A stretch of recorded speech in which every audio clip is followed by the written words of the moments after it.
नमस्कार, जय हिंद। मैं हूं अंकित मिश्रा और आप देख रहे हैं शाम तक। दोस्तों, आज मैं आपके लिए हिंदी का एक बहुत ही महत्वपूर्ण टॉपिक लेकर उपस्थित हूं और आज के इस टॉपिक में हम चर्चा करने वाले हैं रस के बारे में। दोस्तों, अगर आपने इस वीडियो को पूरा अंत तक देख लिया तो आप मानकर चलिए कि रस संबंधित कोई भी क्वेश्चन आएगा तो आप उसे आसानी के साथ कर देंगे, क्योंकि आज के इस वीडियो में हम फुल डिटेल में रस के ऊपर चर्चा करने वाले हैं। तो चलिए दोस्तों, देर न करते हुए हम अपने चैप्टर की शुरुआत करते हैं। दोस्तों, अगर आप इस वीडियो को अंत तक आपको अवश्य ही देखना है। चलिए दोस्तों, सबसे पहले दोस्तों हम ये देखेंगे कि रस का शाब्दिक अर्थ क्या होता है, उसके बाद रस का मतलब क्या होता है, रस का अर्थ क्या होता है, रस की परिभाषा क्या होती है। उसके बाद हम उसको बिल्कुल आपके बेसिक से समझने का प्रयास करेंगे। देखिए दोस्तों, जो रस दोस्तों है आपका, ये रस का जो है आपका शाब्दिक अर्थ होता है। आपका क्या होता है? शाब्दिक अर्थ होता है आपका आनंद। इस बात को याद रखेंगे। क्या करेंगे? इस बात को दोस्तों आप याद रखना है। अगर परीक्षा में डायरेक्टली पूछने को मिलता है कि रस का शाब्दिक अर्थ क्या होता है, दोस्तों रस का शाब्दिक अर्थ आपका आनंद होता है। इसके बाद देखिए दोस्तों, आपके रस का अर्थ क्या होता है। काव्य को, कोई काव्य है दोस्तों, उसको पढ़ने या सुनने से जिस आनंद की अनुभूति होती है उसे रस कहा जाता है। तो रस का मतलब समझ गए। कोई काव्य अगर आप पढ़ रहे हैं, उसको पढ़ने से जिस भी आनंद की प्राप्ति आपको होती है, कोई अनुभूति होती है, उसे ही रस कहा जाता है। चलिए दोस्तों, एक एग्जाम्पल्स के साथ हम इस चैप्टर की शुरुआत करते हैं। इसके लिए, क्योंकि आप एग्जाम्पल अगर आप देख लेंगे तो आप बड़े ही आसानी के साथ समझ जाएंगे। तो चलिए दोस्तों, अपने उदाहरण की तरफ चलते हैं।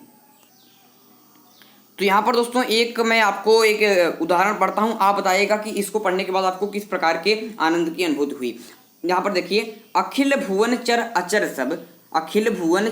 सब हरि मुख में लखिमातु चकित भई गदगद बचन विकसित दृग पुलकातु। तो अखिल भुवन चर अचर सब हरि मुख में लखिमातु चकित भई गदगद बचन विकसित दृग पुलकातु। दोस्तों, इसमें से आपको क्या हुआ? दोस्तों, ये आपके उस समय का वर्णन है जब यशोदा जी कान्हे के मुंह को खोलने का बात करती हैं। उनसे कहती हैं आप अपने मुख को खोलिए, आपने मक्खन खाया है। लेकिन जब वो मुख खोलते हैं तो उन्हें उनके पूरे मुख में ही आपको पूरा ब्रह्मांड नजर आ जाता है। तो इसीलिए कहा है कि अखिल भुवन चर अचर सब, अखिल भुवन और अखिल भुवन, पूरा भुवन, पूरी पृथ्वी और चर अचर सब हरि मुख में लक्ष्य मातु चकित भई गदगद बचन, चकित हो गई, चकित भई गदगद बचन विकसित दृग पुलकातु। उनके जो दृग है, उनके जो नेत्र हैं वो विकसित हो गए, मतलब मोटे हो गए, ऐसे बिल्कुल देखने लगे। ये कैसे हो गया? तो यहाँ पर देखिए दोस्तों, आपको अगर पता करना होगा कि ये इसमें कौन सा रस है। अगर आपके क्वेश्चन में आ जाए, कभी अगर आप एग्जाम देने बैठे, अगर आपको यही आ जाए एग्जाम्पल में कि इसमें कौन सा रस है, दोस्तों इसमें से आपका एक कोई शब्द मिल, जैसे चकित, यहाँ पर शब्द मिल गया चकित,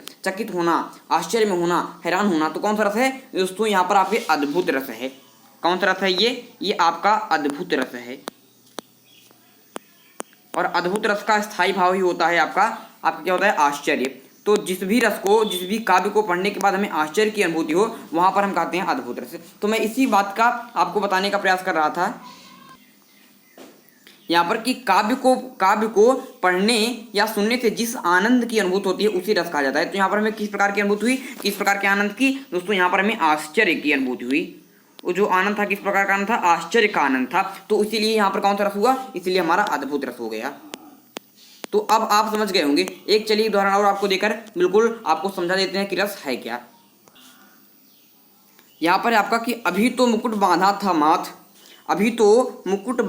माथ हुए कल ही हल्दी के हाथ। दोस्तों, ये अभिमन्यु, इसमें दोस्तों आपका ये वर्णन जो है आपका, ये अभिमन्यु के मरने के बाद का वर्णन है। वहाँ पर देखिए यहाँ पर कि अभी तो मुकुट बांधा था माथ हुए कल ही हल्दी के हाथ खुले भी थे ना लाज के बोल खिले थे चुंबन शून्य कपोल हाय रुक गया यही संसार बिना सिंदूर अनल अंगार वातहत लतिका वट सुकुमार पड़ी है छिन्नाधार। तो दोस्तों ये आपके अभिमन्यु के मरने के बाद का वर्णन किया गया है कि अभी तो अभिमन्यु की जो शादी हुई थी उसको ज़्यादा दिन नहीं हुए थे। अभी तो मुकुट बांधा था माथ, हाल ही में तो मुकुट बांधा था माथ हुए कल ही हल्दी के हाथ खुले भी न थे लाज के बोल खिले थे चुंबन शून्य का पोल हाय रुक गया यही संसार बिना सिंदूर अनल अंगार वातहत लतिका वट सुकुमार पड़ी है छिन्नाधार। तो दोस्तों, यहाँ पर मरने का वर्णन हो, जहाँ पर दोस्तों आपको किसी की दीन दशा देखकर आपको क्या हो, किसी की दीन दशा को देखकर आपके मन में शोक आ जाए, तो वहाँ पर कौन सा होता है? यहाँ पर दोस्तों आपको इस काव्य को पढ़ने के बाद आपके मन में किस प्रकार का आनंद आ रहा है? इसमें आपको दोस्तों आपको शोक, दुख, ऐसी भावनाएं आपके मन में आ रही हैं। तो ये कौन सा रस हो जाएगा दोस्तों? तो ये आपका करुण रस हो जाएगा। कौन सा रस हो जाएगा दोस्तों, आपकी करुण रस हो जाएगा। तो आप समझ गए किस प्रकार से आप समझते हैं कि रस किसे कहते हैं। काव्य को पढ़ने के बाद जिस प्रकार की भी आनंद आपको आता है, जिस प्रकार के आनंद की अनुभूति आपको होती है, उसे ही कहते हैं रस। यहाँ पर पढ़ने के बाद अगर आपको दुख जैसा आनंद आया तो दुख आया आपके मन में तो आपका करुण रस हो गया। पिछले में आपको आश्चर्य हुआ था तो वहां पर आपका अद्भुत रस हो गया। तो इसी प्रकार से रस आप समझ गए होंगे कि जिस प्रकार के मन में आनंद आते हैं उसी को रस कहते हैं। तो यहाँ पर देखिए आपको शुरू में यही बताने का प्रयास किया गया था कि रस क्या होता है। तो रस का शाब्दिक अर्थ दोस्तों क्या होता है, आपका आनंद होता है। काव्य को पढ़ने या सुनने से जिस आनंद की अनुभूति होती है उसे रस कहते हैं। तो रस के बारे में अब आप बिल्कुल समझ गए होंगे दोस्तों। यहाँ पर मैं आपको फुल डिटेल में बताता हूँ, आपको एग्जाम्पल के साथ बताऊँ, जिससे अगर आप एक बार भी अगर इसको वीडियो को देख लेते हैं तो आपको बाद में कोई डाउट होगा ही नहीं। अब कोई रस के बारे में आपसे पूछ ले, वैसे पहले इससे पहले मैं आपसे पूछ लेता कि रस क्या है, तो आपने पढ़ा बहुत है लेकिन आप बिल्कुल समझा नहीं पाते, बिल्कुल रट्टाफिकेशन पर बताते। तो रस अब आप बता पाएंगे कि सर रस का शाब्दिक अर्थ होता है आपका आनंद। काव्य को पढ़ने या सुनने से जिस आनंद की अनुभूति होती है उसे रस कहते हैं। उसके बाद आप एक एग्जाम्पल उदाहरण दे देंगे और हमें बता देंगे कि किस प्रकार से आनंद की अनुभूति होती है। तो इस प्रकार से आप अपने बेसिक नॉलेज को अगर आप मजबूत करते हैं तो आपको याद ऑटोमेटिक हो जाएगा। यहाँ पर देखिए दोस्तों, रसों को काव्य की आत्मा माना जाता है। तो काव्य की आत्मा किसे माना जाता है, आपको रसों को जो रस होते हैं उन्हें काव्य की आत्मा माना जाता है। तो यहाँ पर देखिए ये बहुत ही ज्यादा इंपॉर्टेंट बात है। तो काव्य की सबसे बड़ी आत्मा क्या होगी, काव्य की सबसे बड़ी आत्मा तो वही होगी जिसको पढ़ने के बाद आपको जिस प्रकार की अनुभूति हो, जिस प्रकार के आनंद की अनुभूति हो। जैसे आपने पूरा काव्य पढ़ लिया तो उसमें मुख्य बात क्या है, उसमें मुख्य बात अगर आपने पिछला वाला पढ़ा था, अभी तो मुकुट बांधा था, माथ हुए कल ही थे, हल्दी के हाथ खुले भी थे ना लाज के बोल। तो उसमें सबसे मुख्य बात क्या आई, सबसे मुख्य बात आई कि आपके मन में शोक हुआ। शोक हुआ तो कौन सा रस हुआ, आपका करुण रस हुआ। तो इसमें सबसे इंपॉर्टेंट बात क्या है, आपकी सबसे इंपॉर्टेंट बात आपका कर्म रस है। इसलिए काव्य की आत्मा ही दोस्तों मनुष्य के अंदर सब कुछ होती है। तो काव्य की आत्मा किसे कहते हैं, काव्य की आत्मा दोस्तों आपके रस को कहते हैं। तो अगर आपसे सीधे सीधे परीक्षा में पूछ ले कि काव्य की आत्मा किसे कहा गया है, तो आपको रस को कहा गया है। इसे दोस्तों मैं आपको बिल्कुल बेसिक से पढ़ाता हूँ, जिससे कि आपको इसके बाद याद करने की भी जरूरत नहीं है, आपको ऑटोमेटिक यहीं पर याद हो जाएगा। बस इतना है कि आपको पूरा वीडियो पूरे ध्यान के साथ देखना है। तो यहाँ पर आप इतनी बात समझ गए होंगे। इसके बाद देखेंगे दोस्तों, कि रस के अंग कितने होते हैं। तो रस के दोस्तों 4 अंग होते हैं। रस के क्या होते हैं, 4 भाग होते हैं, 4 अवयव होते हैं, फिर कहते हैं कि 4 अंग होते हैं। एक होता है उसमें स्थायी भाव, एक होता है अनुभाव, एक होता है विभाव, एक होता है संचारी भाव।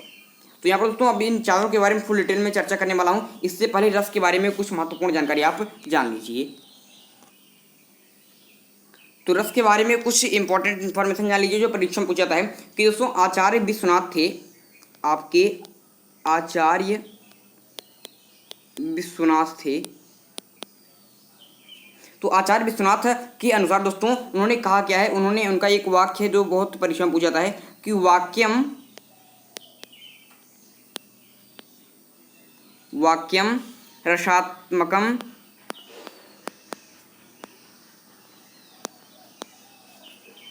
काव्यम।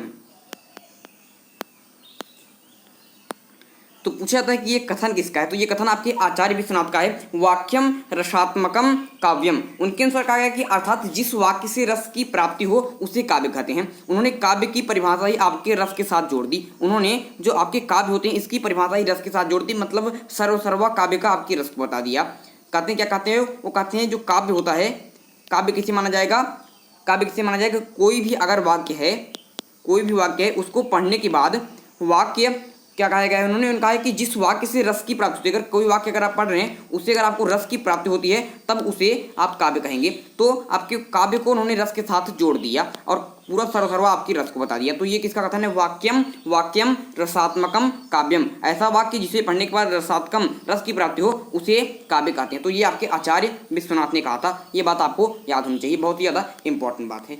इसके बाद देखिए दोस्तों, और दोस्तों रस के बारे में बात करेंगे तो रस के बारे में सबसे पहले किसने जानकारी दी, तो पहली सदी में सर्वप्रथम आचार्य भरत मुनि थे। कौन थे दोस्तों, आपके आचार्य भरत मुनि थे।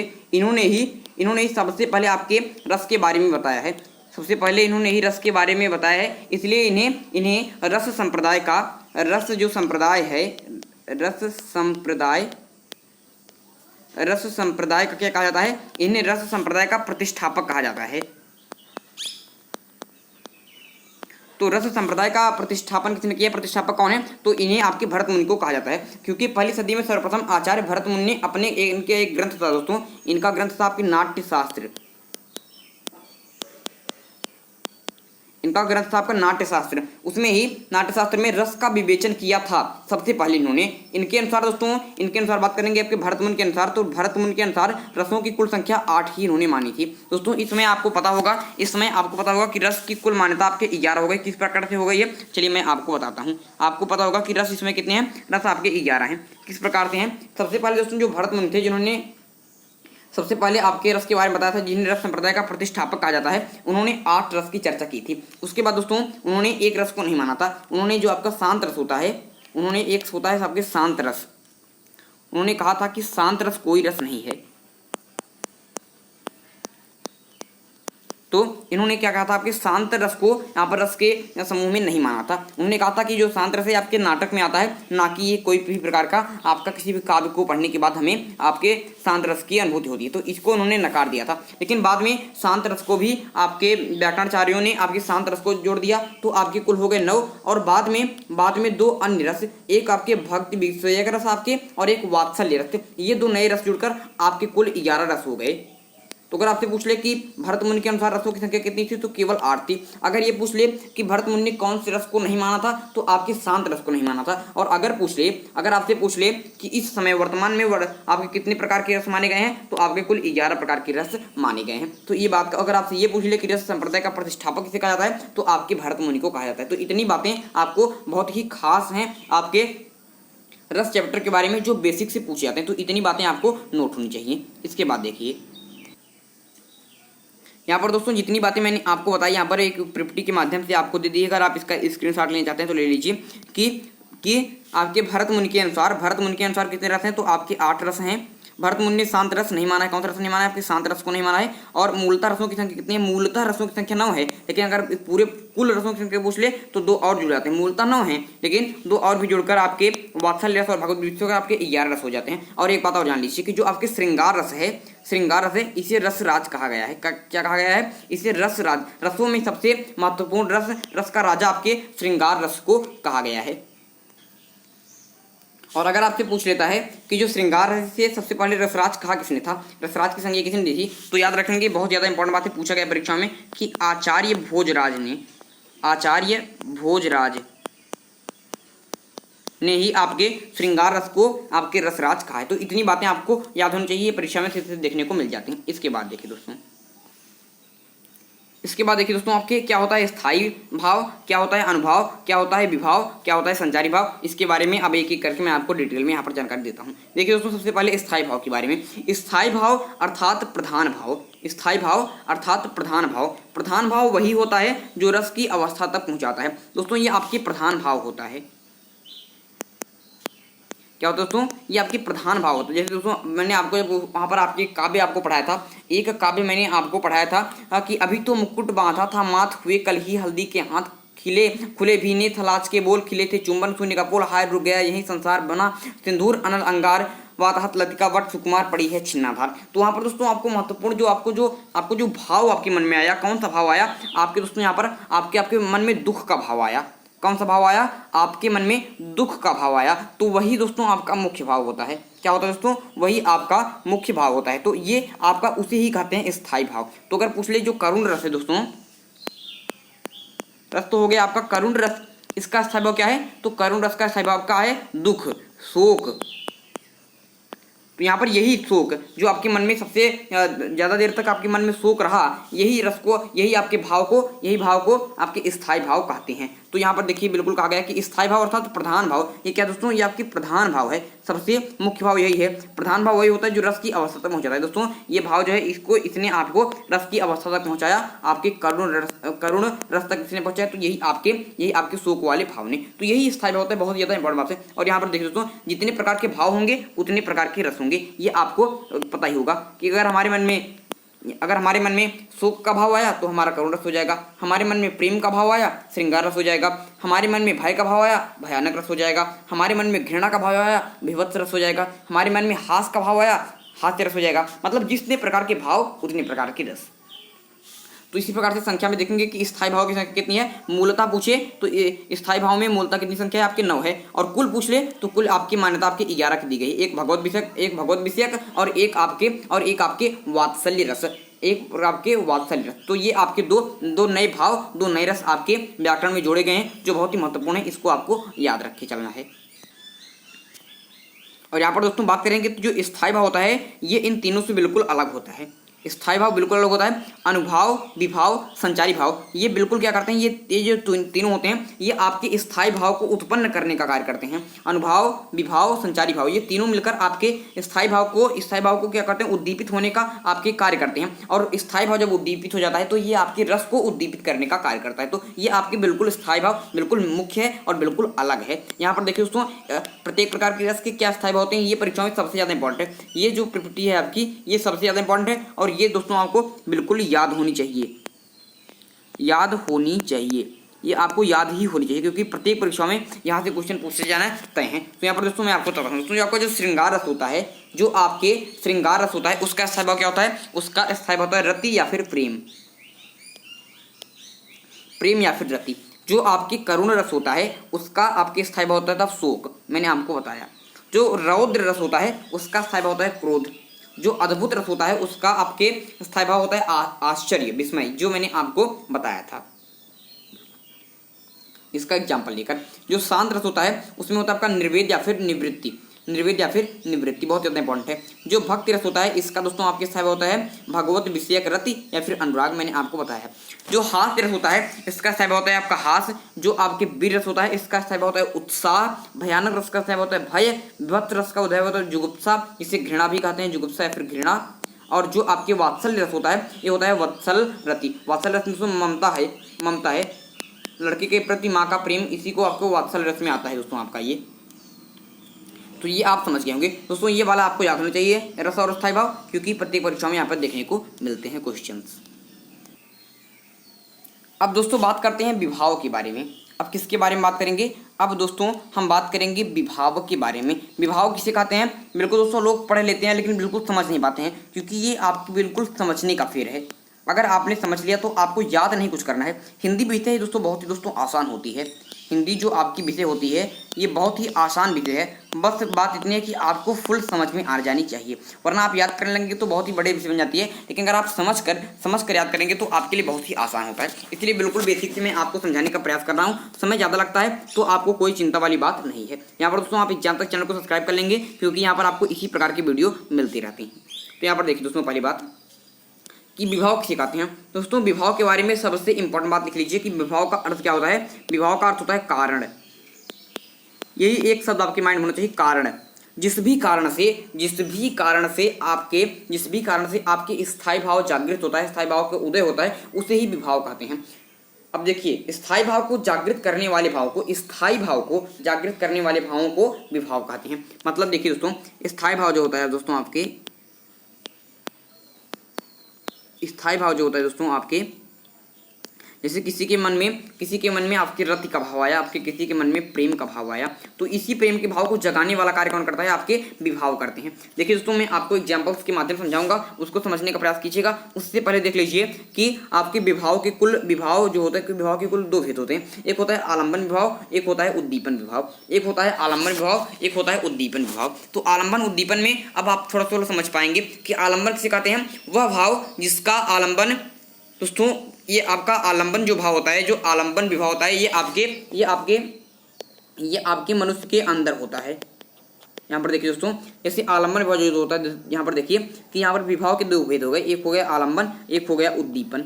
अब जो आपका आलंबन हुआ ये भी दो भेद हो गया इसका, एक हो गया आश्रय आलंबन, एक हो गया आपका विषय आलंबन। दोस्तों आपका जो आलंबन भाव होता है यहाँ पर देखिए उसके दो भेद हैं, आश्रय आलंबन और विषय आलंबन। जिसमें आश्रय आलंबन क्या है, आश्रय आलंबन दोस्तों जिसके मन में दोस्तों प्रेम का भाव आए, जिसके मन में प्रेम का भाव आए, जिसके मन में भाव जगे, जिसके मन में दोस्तों आपके प्रेम का भाव जगे, जिसके मन में प्रेम का भाव जगे, उसे कहते हैं आश्रयालंबन। उसे क्या कहते हैं, उसे कहते हैं आश्रय आलंबन। और जिसके विषय में, जिसके प्रति जगे, उसे कहते हैं विषयालंबन। जिसके प्रति जगे, जिससे जगे उसे कहते हैं विषयालंबन। तो आश्रयालंबन और विषयालंबन समझ गए होंगे, जिसके मन में जगह जैसे मैं दोस्तों आपके एक छोटा सा एग्जाम्पल ले लूँ, एक छोटा सा दोस्तों मैं आपके एग्जाम्पल लूँ कि राम के मन में सीता के प्रति प्रेम का भाव जगता है। यहाँ पर देखिए दोस्तों, मैं आपको बिल्कुल बेसिक से समझाने का प्रयास कर रहा हूँ, आप लोग भी समझने का प्रयास कीजिएगा। जैसे मैं आपके एग्जाम्पल ले रहा हूँ कि राम के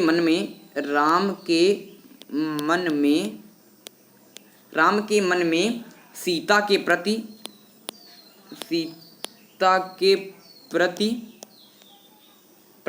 क्या है दोस्तों, प्रेम का भाव जगता है, प्रेम का भाव जगता है।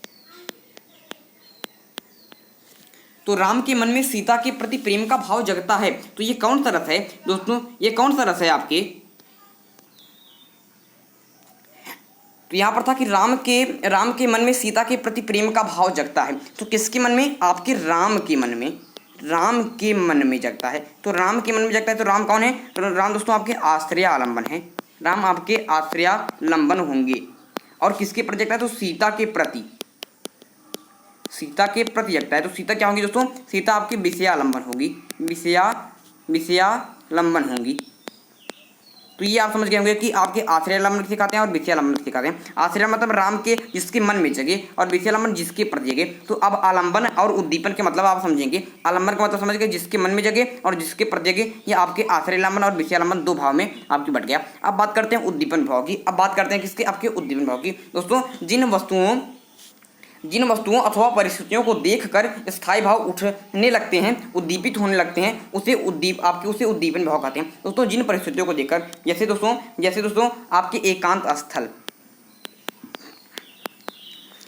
स्थल आपने देखा और वहां से आपके मन में बिल्कुल आपके शांत रस का भाव आ गया, आपके वैराग्य का भाव मन में आ गया। तो आपका कौन सा है, आपके उद्दीपन भाव कौन सा है, तो आपके एकांत स्थल है, आपका एकांत स्थल है। दोस्तों अगर आपने कोई भी अगर मनुष्य मर गया है, उसके मृत शरीर को आपने देखा, मृतक शरीर को आपने देखा, और आपके मन में करुण रस की भावना उद्दीपित हो गई, तो कौन सा विभाव है, वो आपके उद्दीपन विभाव है। तो उद्दीपन क्या है, जिन परिस्थितियों को देखकर, जिन वस्तुओं को देखकर अगर आपके मन में जो आपके स्थायी भाव को उद्दीपित करने का कार्य कर रहे हैं, उसे कहते हैं आपके उद्दीपन विभाव। तो विभाव के बारे में जान गए होंगे कि आलंबन विभाव किसे कहते हैं, जिनके मन में जगे, जिनके प्रति जगे, वो जिस मनुष्य के अंदर जगे, जिसके प्रति जगे, वो आपके हो गया आलंबन में आ जाएगा, आश्रयालंबन, विषयालंबन में। और जिन चीज़ों को देखकर जगे, जिन वस्तुओं को देखकर जगे, जिन परिस्थितियों को देखकर जगे, उसे उद्दीपन विभाव कहते हैं। तो आप विभाव के बारे में बिल्कुल समझ गए होंगे। अब देखिए दोस्तों, अब बात करते हैं अनुभव के बारे में। अब मैं बात करता हूँ अनुभव के बारे में। यहाँ पर देखिए दोस्तों, अब देखते हैं कि अनुभव क्या होता है। दोस्तों मनोगत भाव को व्यक्त करने वाले शारीरिक विकार को अनुभव कहते हैं, और अनुभवों की संख्या आपकी 8 मानी गई है। यहाँ पर देखो दोस्तों, मनोगत भाव को दोस्तों व्यक्त करने वाले शारीरिक विकार को अनुभव कहते हैं। यहाँ पर दोस्तों आपके बिल्कुल अनुभव के बारे में एक बेसिक जानकारी जान लीजिए, जो आपको बहुत ही सहायता करेगी कि अनुभव किसे कहते हैं। आपकी शारीरिक क्रियाएं, शारीरिक क्रियाएं आपके अनुभव हैं। जैसे दोस्तों शारीरिक क्रिया के बारे में कैसा देखिए, जैसे दोस्तों आप अगर आपके भयानक रस में जाएंगे, आप भयानक रस के बारे में जानेंगे, तो भयानक रस में क्या होता है, भयानक रस में दोस्तों आपके स्वरभंग आपके अनुभव की शारीरिक विकार के रूप में देखने को मिलेगा। स्वरभंग हो जाएगा, कंपन, आप कांपने लगते हैं आपके भयानक रस में, डर के मारे कांपने लगते हैं। तो आपके वो शरीर, वो जो भाव है, वो आपके बिल्कुल शरीर पर देखने को साफ देखने को मिलती है, उसे कहते हैं अनुभव। तो अनुभव के बारे में क्या है कि जो भी आपके भाव हैं, वो जो आपके शरीर के ऊपर कार्य करते हैं, जो शारीरिक क्रियाओं पर आपके मनोगत भाव को व्यक्तगत करने वाले, जो आपका मनोगत क्या भाव है। अगर आप क्रोध के भाव में से आपकी आंखें जो होती हैं, मोटी मोटी आंखें, आपकी बिल्कुल लाल लाल आंखें आपके बता देंगे कि आप बिल्कुल क्रोध में हैं। तो मनोगत भाव को व्यक्त करने वाले शारीरिक विकार को अनुभव कहते हैं। तो अनुभव के बारे में समझ गए होंगे कि आपके मन में जो भाव है, उसे आपका जो शारीरिक जो विकार है, जो आपको व्यक्त कर रहा है, उसे कहते हैं अनुभव। तो अनुभव के बारे में बिल्कुल आप समझ गए होंगे। दोस्तों अनुभव कितने होते हैं, अनुभव आपके 4 होते हैं। अनुभव के कितने प्रकार होते हैं, अनुभव के भेद होते हैं 4। एक होता है सात्विक, एक होता है कायिक, एक होता है वाचिक, एक होता है आहारी। क्या होता है, सात्विक, कायिक, वाचिक, आहारी। बिल्कुल संख्या याद रखिएगा, सीधे सीधे परीक्षा में पूछ जाते हैं कि आपके अनुभव के कितने भेद होते हैं, तो आपको बताना होगा कि कुल 4 आपके भेद होते हैं। तो ये बहुत ही ज़्यादा इंपॉर्टेंट बात है। और दोस्तों जो आपका सात्विक अनुभव होता है, दोस्तों सात्विक अनुभव क्या, जो विकार या आपका व्यापार मन की विभिन्न स्थितियों के कारण उत्पन्न हो उसी सात्विक अनुभव कहते हैं। और दोस्तों ये जो आपके सात्विक अनुभव हैं ये आपके 8 प्रकार के होते हैं। इनकी संख्या भी याद रखेंगे, उनके बारे में देखेंगे। स्तंभ है, स्वेद है, रोमांच है, स्वरभंग है, कंप है, रंगहीनता है, अश्रु आ जाए आपके करुण रस में, प्रलय है। तो ये सब क्या है आपके, ये सारे आपके अनुभव में सात्विक अनुभव हैं और ये आपके कुल 8 होते हैं। इनके बारे में याद रखेंगे। इसके बाद देखिए दोस्तों, इसके बाद बात करते हैं संचारी या व्यभिचारी भाव की। तो आपके 4 के बारे में आप जान गए। स्थायी भाव किसे कहते हैं, जो आपका मेन भाव होता है, जिससे आपके जिस भाव की वजह से आपके रस की उत्पत्ति होती है, मेन भाव। स्थायी भाव जो आपके प्रधान भाव होता है उसे कहते हैं आपके स्थायी भाव। उसके बाद विभाव के बारे में बताया, कि जिसके मन में जगे, जिसकी प्रति जगे आश्रय लंबन, विषय लंबन, और जिसको देखकर, जिन परिस्थितियों को, जिन दशा को देखकर, जो कुछ भी देखकर आपके मन में आपके रस की उत्पत्ति होती है, आपके स्थायी भाव आपके मन में जागृत होता है, उसे कहते हैं आपके उद्दीपन भाव। जैसे आपके किसी एकांत स्थल को देखकर, किसी मरणासन व्यक्ति को देखकर, इस प्रकार से मैंने आपको बताया। उसके बाद अनुभव के बारे में बताया कि जो भी क्रियाएं आपके शरीर क्रियाओं के रूप में परिणत हो जाएं उसे आपके अनुभव कहते हैं। अब बात करते हैं चौथा आपके संचारी भाव की, संचारी और व्यभिचारी भाव की। दोस्तों आपके जो संचारी भाव होता है और जो व्यभिचारी भाव होता है ये बिल्कुल आपके स्थायी भाव की तरह होता है, बिल्कुल स्थायी भाव की तरह होता है। लेकिन अंतर इतना होता है कि स्थायी भाव दोस्तों आपका मेन भाव होता है। स्थायी भाव क्या होता है, आपका मेन भाव होता है। और ये आपके बिल्कुल काव्य को शुरू से पढ़ेंगे अंत तक पढ़ेंगे तो आपके मन में वो स्थायी भाव रहता है। और एक संचारी भाव होता है, व्यभिचारी भाव होता है, जो आपके मन में थोड़े समय के लिए होता है। कम समय हेतु उत्पन्न भाव को कहते हैं, क्या होते हैं आपके संचारी या फिर व्यभिचारी भाव कहते हैं। बिल्कुल एग्जाम्पल के माध्यम से आपको बताता हूँ कि संचारी और व्यभिचारी भाव में और आपके जो आपके स्थायी भाव होता है इसमें क्या अंतर है। यहाँ पर देखिए दोस्तों, एक एग्जाम्पल है आपके पास, उदाहरण है कि सिर पर बैठो काग आँख दो खात निकारत, खींचत जीवहि स्यार अति आनंद उर्धारत। तो ये जो आपका दोस्तों उदाहरण है ये कौन सा रस है, इसमें कौन से भाव की उत्पत्ति होती है, ये आप बताने का प्रयास करेंगे। बिल्कुल सही, कि सिर पर बैठो काग मतलब क्या, जो सिर पर काग बैठा है ये आँख दो खात निकारत, दोनों आँखों को निकालता है और खाता है। खींचत जीवहि, आपके जीव के आपके स्यार को खींचता है। अति आनंद उर्धारत, अति आनंद के साथ उसे खाता है। तो ये आपका कौन सा रस है, ये दोस्तों ये आपका विभत्स रस है, आपके विभत्स रस है। क्योंकि इसमें कौन से भाव की उत्पत्ति हो रही है, आपके घृणा आपके भाव के, आपके जुगुप्सा स्थायी भाव आपके आ रहा है। तो यहाँ पर स्थायी भाव क्या है आपका, जुगुप्सा है। और दोस्तों और आपके जो संचारी भाव हैं, जो आपके संचारी व्यभिचारी भाव है, ये आप कभी कभी इनके मन में आपको दोस्तों आपके मन में मोह आ जा रहा है कि ये आपके देखिए ये मनुष्य का शरीर है। कभी हम लोग इस पर कितना गर्व करते हैं, कितना भान करते हैं, लेकिन समय आने के बाद इसको आप देखिए काग निकाल रहा है, कौवा निकाल कर खा रहा है। इसका कोई मोह नहीं करना चाहिए। तो एक बार तो आपके मन में मोह आ रहा है कि इस मनुष्य सोचो, जिसका शरीर ये है, इसके घर वाले की क्या दशा होगी। एक बार मोह आ रहा है। कभी कभी आपके मन में जड़ता आ जा रही है, आप बिल्कुल इसको देखकर आप बिल्कुल कुछ कह ही नहीं पा रहे हैं, बिल्कुल जड़ हो जा रहे हैं, बिल्कुल जड़ता आपके मन में आ जा रही है। कभी कभी आपके मन में व्याधि आ रही है, कभी कभी आपको इन लोगों के ऊपर क्रोध आ रहा है कि ये कैसे किस प्रकार से निकाल रहे हैं। तो कभी कभी आप ईश्वर को आपको दोष देने लगते हैं कि किस प्रकार से बनाया है। तो कहने का मतलब कि संचारी भाव क्या है, बिल्कुल आपके थोड़े समय के लिए कभी मन में मोह आ रहा है, तो कभी जड़ता आ रही है, कभी व्याधि आ रही है, कभी क्रोध आ रहा है। तो ये संचारी भाव मतलब कि थोड़े समय पर ये बदल रहे हैं, लेकिन एक मेन भाव आपके पूरे काव्य को पढ़ने तक टिका रहा। कौन सा भाव, आपकी घृणा का भाव। कौन सा भाव, आपके जुगुप्सा का भाव। ये आपके पूरे पढ़ने के बाद आपको ये भाव जो है आपके मन में अंतिम तक डिगा रहा, आपके मन में अंतिम तक ये आपके रहा कि कौन सा भाव, मुझे घृणा का भाव हो रहा है। लेकिन बीच बीच में ये भाव आपके ये छोटे भाव आपके बदलते रहे। ये जो आपका संचारी भाव है ये आपके जुगुप्सा भाव है। दोस्तों अब इसी में आप बता दीजिए कि इसमें आश्रय क्या है। अगर मैं पूछ लूँ कि आश्रयालंबन क्या है, तो आश्रयालंबन के बारे में क्या बताया था, आश्रयालंबन के बारे में आपसे ये बताया था कि आश्रयालंबन उन्हें कहते हैं जिनके मन में भाव जगे। तो आश्रयालंबन क्या है इसमें दोस्तों, आश्रयालंबन इसमें पाठक हैं, हम पढ़ रहे हैं तो हमारे मन में भाव जग रहा है, तो हम क्या है इसमें आश्रयालंबन। विषयालंबन क्या है दोस्तों, इसमें दोस्तों आपके आश्रयालंबन तो बिल्कुल आप समझ गए किसे कहते हैं। आश्रयालंबन क्या है, जो आप इसको पढ़ रहे हैं वो है आपके आश्रयालंबन। दोस्तों जो शमशान का दृश्य है, क्या दोस्तों, जो आपके शमशान का जो दृश्य है, ये आपके शमशान का जो दृश्य है, या फिर दोस्तों कह सकते हैं कि काग द्वारा आंख निकालना, ये आपके उद्दीपन है, ये आपके उद्दीपन विभाव है। आपके शमशान का ये दृश्य देखकर काग द्वारा आपके आंख को निकालने का दृश्य, इसे देखकर आपके मन में, इस दृश्य को देखकर, इसी प्रकार की परिस्थितियों को देखकर आपके मन में जो स्थायी भाव जागृत हो रहा है, इसे कहते हैं उद्दीपन भाव। तो शमशान का दृश्य आपके क्या है इसमें, और आपके काग द्वारा आंखों का निकालना, ये आपके उद्दीपन विभाव है, उद्दीपन विभाव है। तो ये बारे में आप समझ गए होंगे। और दोस्तों इससे पुष्ट होकर आपके जुगुप्सा नामक स्थायी भाव विभत्स रस में परिणत होता है। तो आप बिल्कुल समझ में आ गया हो किसे कहते हैं विभाव, किसे कहते हैं अनुभाव, किसे कहते हैं आश्रयालंबन, किसे कहते हैं विषयालंबन, कौन सा होता है संचारी भाव, क्या होता है स्थायी भाव, क्या होता है रस, बिल्कुल समझ में आपके आ गया होगा। अब इसके बाद देखिए दोस्तों, अब इसके बाद देखिए कि जो संचारी भाव जो आपके होते हैं, इनकी संख्या पूछा था परीक्षा में कि इनकी संख्या कितनी है, तो ये आपके 33 भाव हैं।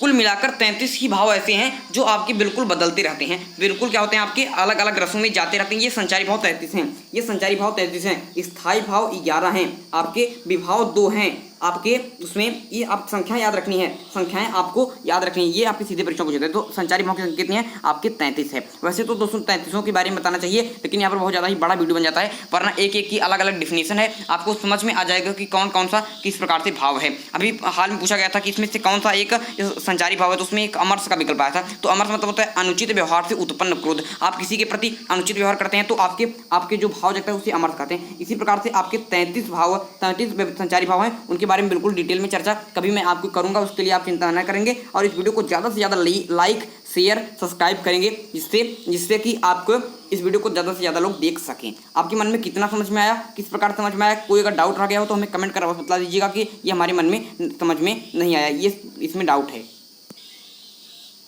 और लास्ट में आपके एक और एग्जाम्पल के साथ मैं इस वीडियो को समाप्त करूंगा कि यहाँ पर एक रस में आपसे पूछने यहाँ पर चल रहा हूँ कि आप बताएंगे कि इसमें कौन सा रस है, कौन सा रस है, और बिल्कुल आसानी के साथ बता लेंगे क्योंकि इतनी आसानी के साथ मैंने आपको समझाया है। यहाँ पर देखिए कि बतरस लालच लाल की मुरली धरी लुकाए, सौह करे भवन होते दैन कै नट जाए। तो यहाँ पर देखिए कौन सा रस है दोस्तों, ये कौन सा रस है, ये कौन सा रस है, बिल्कुल सही, बिल्कुल सही, ये आपके श्रृंगार रस है, ये आपके श्रृंगार रस है दोस्तों। इसमें उस समय का वर्णन किया गया कि जब दोस्तों जो आपकी गोपियाँ होती हैं, ये आपके जो कृष्ण होते हैं, गोपियाँ जो होती हैं, जो आपके कृष्ण की जो मुरली होती है, जो कृष्ण की दोस्तों जो आपकी मुरली होती है, उसको क्या करती हैं, उसको आपको छुपा लेती हैं, उसको छुपा लेती हैं। क्योंकि अगर आप छुपा लेती हैं इसलिए क्योंकि इसी मुरली के बहाने वो कुछ बोलने तो आएगा। तो बतरस लालच लाल की मुरली धरी लुकाए, शव करे भवन होते हैं, भावों से अपनी आंख से वो तो उन्हें नहीं कर रहे हैं, उनसे पूछते हैं जबकि आप हमारी मुरली को जानते हैं, तो वहाँ से नहीं कर रहे हैं और मुख से उनके आपके भवन से निकल रहा है कि हाँ